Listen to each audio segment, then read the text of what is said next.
Alright, I'm going to be doing another sketched tutorial, and this is for the bucket head technique for fursuit heads.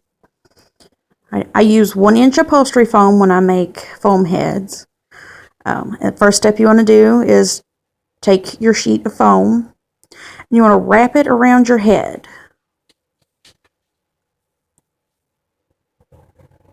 to make like a cylinder around your head. And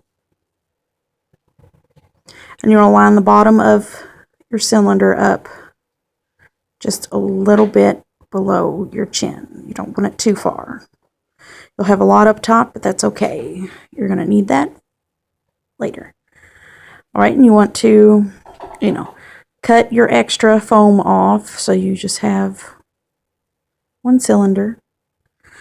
And you want to glue it where it fits nicely right behind your head. You want to glue it back here so, you have no seams in the front.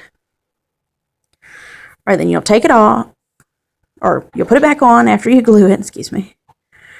And take a marker and feel where the top of your head is and mark that out. Then you take it back off, take your marker, and you want to have it rounded nicely. Sometimes it will go above where you marked it, but that's okay. But you just have a nice, natural, round shape. It is the bucket head technique, but you don't want it to look like you have a bucket with a dog nose attached to it. I see a lot where people will leave way too much at the top and it's just square, or they'll have way too much at the bottom. And that does not look nice once it's furred. He said you look like a soup can, or way too much of a bucket. Right. Once you've got your shape, you'll want to mark where your eyes are at with your marker. So put it back on and feel where your eyes are at. Mark, the top and the sides where they're at, and find your mouth and mark where that's at too. Once you've got that, if you know what kind of mask you want, if you want it to be realistic looking, or if you want it to have big, toony eyes.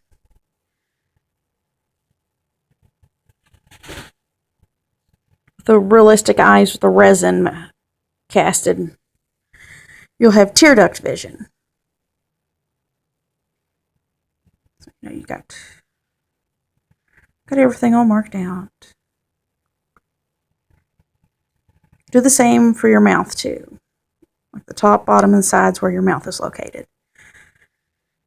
And say you want the resin eyes. You want to make sure it's placed nicely so you're not all crazy, cross-eyed, or eyes way out to the side. It's good to cut like a little template in place, and you never want your eyes too close together. See a lot of people where no matter what fursuit they do, they have a little bitty bit, of room or very little space in between the eyes. With any fursuit head you're going to have about 1 inch of space in between. And once you put it on, it's not so bad and you don't realize it after so long of wearing it. Okay. Yeah, you got your eyes all marked out. Just going to use a toony example.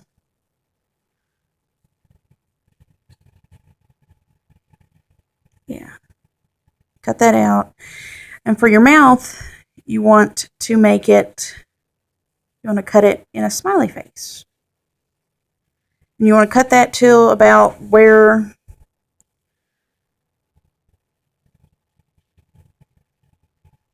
in between your eye and your ear, like right in the middle. So it makes it a really nice moving jaw. All right, and then you want to start sculpting your muzzle. I take like a rectangle of foam. I'll hold it up to like my whole big sheet of foam, I'll hold it up to the mask so that way I could get the length right. You want it to start, you know, about right here, and with your top jaw,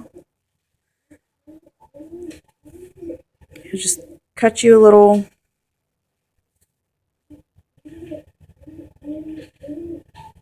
cut you just a folded over rectangle. And you know, you could round it out and stuff later. I usually cut a shape about like this for the bottom jaw.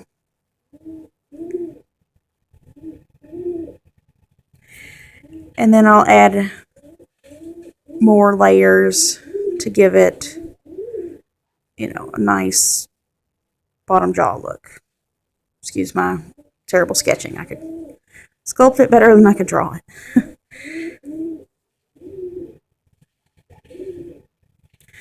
And a lot of times when you have your folded over rectangle, you'll have this kind of, sometimes this unattractive split, and it doesn't even look like, you know, like your little cute dog face or, you know, anything. You know, it's just like something is seriously missing. So you just usually take scrap foam and just glue it and, you know, trim it down so it's all nice and even looking.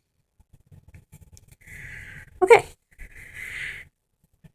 And then now you want to fill it in some more. You could add, you know, add your eyebrows to it. You know, however you want them to look. Sometimes you'll have to add some more foam to the top of the nose to, like I said, give it a more natural look. You put your silicone nose, your foam nose on, and you know, it just has a real nice shape to it.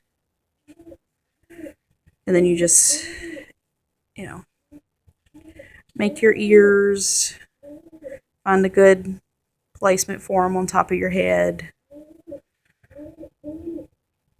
glue them down, and that's basically it. And you know, you'll find your own little style with this. It could either be really simple, or you could make it, as you improve with it, you could make it more, you know, more challenging, more detailed. But it's just a really nice beginner's method, I think. It was a lot simpler than anything else I've tried, and I had the most success with it. And I think it was my second attempt at this, is still my best one I've made today, I think. All right.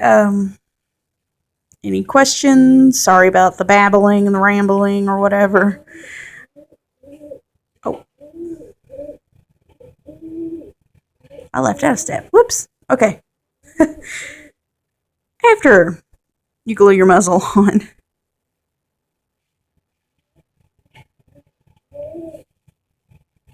Forgot about the cheeks. Cheeks are most important too. Okay. It'll be about this shape. Take it rounded, extend it out, line it up with like a smiley face on your base.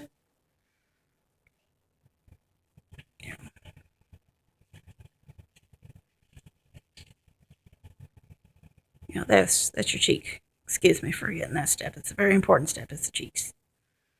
Okay, you want to line it up with a smiley face so it doesn't affect your jaw movement. So that way you could have, you know, have nice shape. Wait, it looks better sculpted than just drawing it out. Excuse me. But yeah, shape like this, line it up with the cut in your main base, of your head. Glue it on, sculpt it, round it out, make it fit nicely with your head so you're not just, got this rectangle of muzzle sticking out and nothing to blend it in with the rest of your head, where it's all nice. Ears, eyebrows, yay. Okay, that was almost a halfway decent one. Okay, any questions? Feel free to ask. I might have an answer. I hope this wasn't a too terrible tutorial and it actually helped somebody. Bye-bye.